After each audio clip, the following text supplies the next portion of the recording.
It is my honor to introduce one of my advisors who has helped me look at the federal, navigating this at the federal level, and is a dear friend. And so please join me in welcoming Jim Tozzi. You can come up here. The stage is yours. Nothing like being on time, right? Thank you very much. I really appreciate two things that you've done. One is to allow me to speak to this group, given my background. And second, for anyone that gets up for a 9 o'clock gig in the morning or 9:30 gig and see a performer, that is really appreciative, having been in the music business a little bit. I also want to make a statement because if you look at some of my background, you might not expect that I would be necessarily very supportive of the cannabis movement, because I was a person that oversaw regulations for quite a while.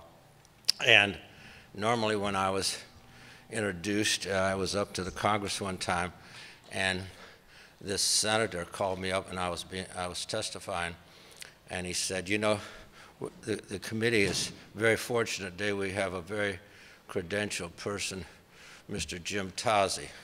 Now, when a person starts a congressional hearing off with the term Tozzi instead of Tozzi, you know the day is not going to be good. And it wasn't. He went on to say that Mr. Tozzi's very credentialed background was great, but his background had a lot of blemishes in it. And so I said, well, during my opening statement, I said, well, you know, and sometimes a blemish or maybe a wart, a few warts, is a sign of attractiveness. And he looked at me and he said, Mr. Tozzi, if warts were a sign of attractiveness, you'd be another Brad Pitt. So with that little background, let me share some views. So I can keep on time and don't wander too much, I'll make a few notes. My introduction into the cannabis movement started around a decade ago. And we, in the center I'm in, wrote some esoteric act called the Data Quality Act. And around a decade ago, it was right after the act passed, that we got wind of a group that was going to invoke the Data Quality Act on medical cannabis. And I thought that was sort of interest, so I got out of DuPont Circle and wandered over to some building. I think it was a press club. And I was walking into this room or this building, and there was this young lady there scribbling at 5,000 miles a minute, writing some kind of stuff. And I looked down at her, and she looked at me, and her face turned completely ashen. She saw all the warts. And so I went into that meeting, and there was a discussion. There was a lot of the patients, the cannabis patients were there. And the thing that really struck me and stayed with me to this day was a school teacher that was there. Now, I'll never forget this school teacher. And she was just like the kind of school teachers you would envision of half a century ago. She was very dressed. She had a nice white blouse, and she had the little brooch in there. And I even looked at her shoes. She had the Dr. Scholl shoes on. And oh, because most of you don't know this, but anyway. And so she went on to state, she stated that, you know, all my life I've abided by the laws, but you know, I need medical cannabis, and my husband has to go to areas that we never frequent. He has to go to areas that we're afraid that something be bodily injury to him. And that really resonated with me. That was my first introduction to cannabis, and it was a lasting impression. From that time on, I started to meet with Steph and ASA and the remainder of a lot of the cannabis community. And so we thought that the whole issue of whether medical cannabis has therapeutic properties was most subject to the requirements and the jurisdiction of the Data Quality Act. So our center initiated a really detailed analysis of it. And after some point in time, we announced, it's one thing to do the analysis. 10 years ago, it was another thing to announce your analysis, because it was not near as popular to be on the side of medical cannabis 10 years ago as it was now. Notwithstanding that, we publicized our results. And coming from our background of deregulators and aspects like that, it got a lot of attention. It got a lot of attention in HHS. And it did not go well with some of our colleagues. But we sort of accentuated that, because after that, Steph and I were being interviewed in front of the old executive office building, now the Eisenhower building adjacent to the White House. And this reporter came up and interviewed us, and he said, well, what do you think about Miss Sharon? I said, well, she's doing God's work. And that's a term of art to Christians. And I wasn't aware of that. And we got all kind of ask Ms. Sharon about results of that. So now, the last thing I did is Steph invited me out not too late after that for dinner, and my wife had come back from Amsterdam, and she bought me this beautiful stocking hat with an imprint of a cannabis plant. So it was winter, so I thought I could wear it. And I was advised by everyone at our table I had to take it off. So how far have we come that Jim Tozzi can now wear a cannabis hat and no one looks at me?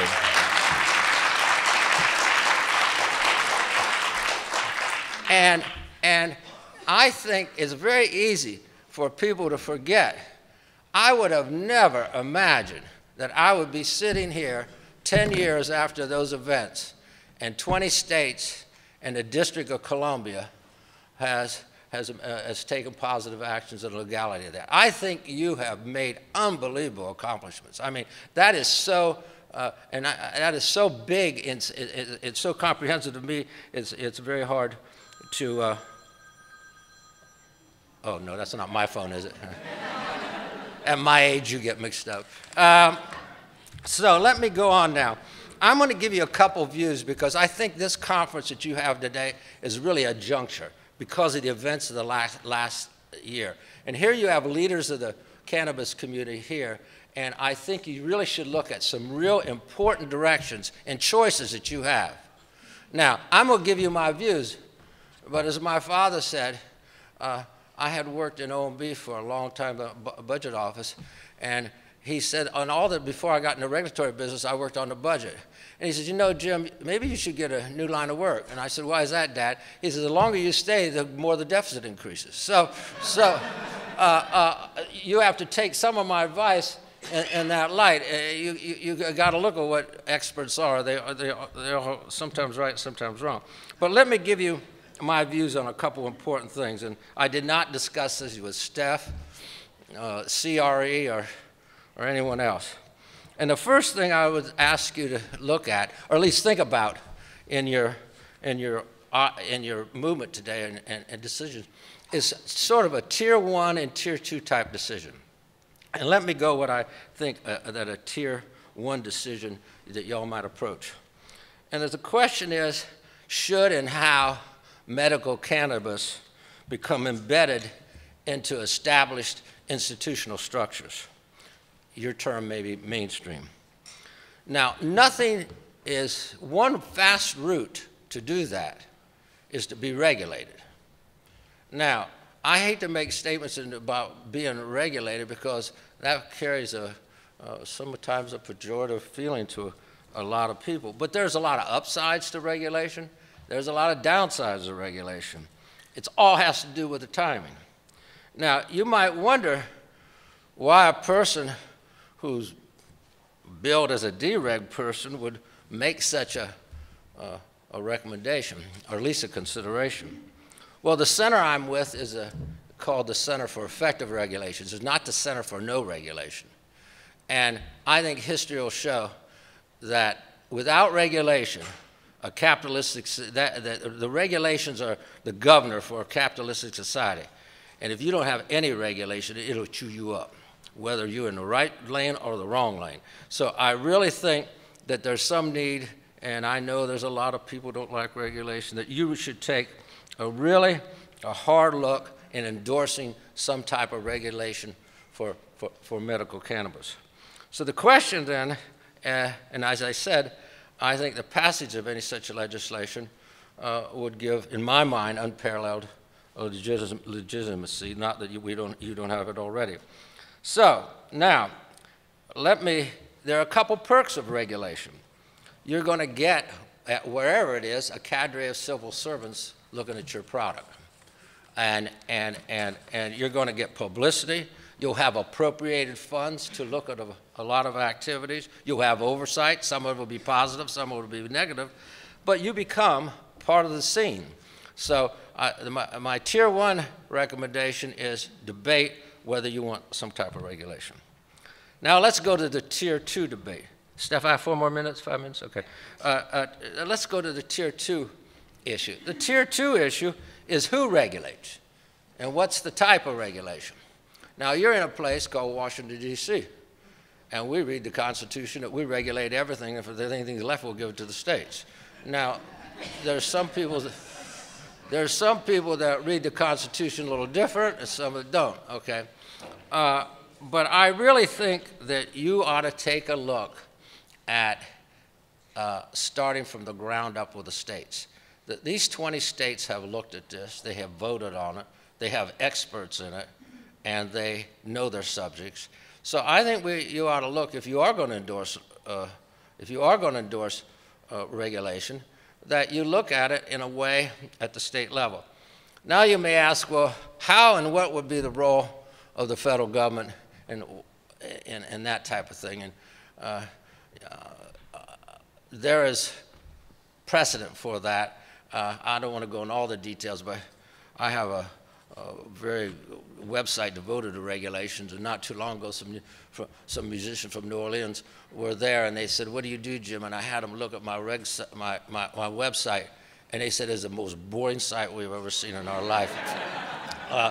And so I don't suggest that you necessarily look at that in detail, but there is a precedent, and there are a lot of precedent, and it's a thing in the insurance industry, and it's an act passed, I don't know, in the 40s, McCarran-Ferguson, which it said, the regulation of insurance by states is in the federal interest. And so I think there is precedent that you could begin a national effort with appropriate legislation to vest the authority for the regulation of cannabis in the states. And they've done it in the insurance industry with a federal statute, and I think there's precedent. And then, now you're going to have a few people say, well, yeah, but what happens if different states have different licensing agreements and different conditions for different standards, and whether the purity or the composition is different? We really need a strong federal statute. Well, first of all, I used to work for a director of OB called Burt Lentz. He just passed, and he says, if it ain't broke, don't fix it. The first thing is, let the states work this out a while. And if these issues become so big, then you could look at some type of federal intervention. But let me remind you that a federal intervention doesn't mean a federal dominant statute, because in the terms of the insurance industry, when we had a corrective mechanism, now I'm not supporting the totality of this bill, it's called the Graham-Leach-Bliley Financial Modernization Act. That had a lot of stuff in it I don't agree with, which is like getting rid of a Glass-Steagall that I think contributed to this financial mess we had. But a provision in there was named at the insurance industry. And that provisions of that is said, it sets out certain minimum standards that insurance laws and regulations should meet to make them consistent among the states. And there was some federal intervention there, but it was limited. So where I think on the second tier that you should have is that if you go past tier 1 and say that you're going to have some regulation, then I think you should look at tier 2. And you have the choice between the federal and the state. There's probably some might like a more immediate, strong federal intervention. I think the states would be fine. And then, after you do that, I want to leave you with the idea, the way to really put it in play in D.C. is for y'all to draft up some type of legislation and put it on the table. So you're not in a defensive mechanism. You're proud of what you have. You made your decision. You want it to be looked at. And it's a transaction. It has a life of its own when you write some pieces of paper. I know that because they tried to indict me for stuff I didn't owe me for 12 years after I left. So I think a transaction with a piece of proposed legislation that puts it in the states, says that you're going to accept regulation, would be a big step forward. And I'm the end of my gig time, so thank you very much.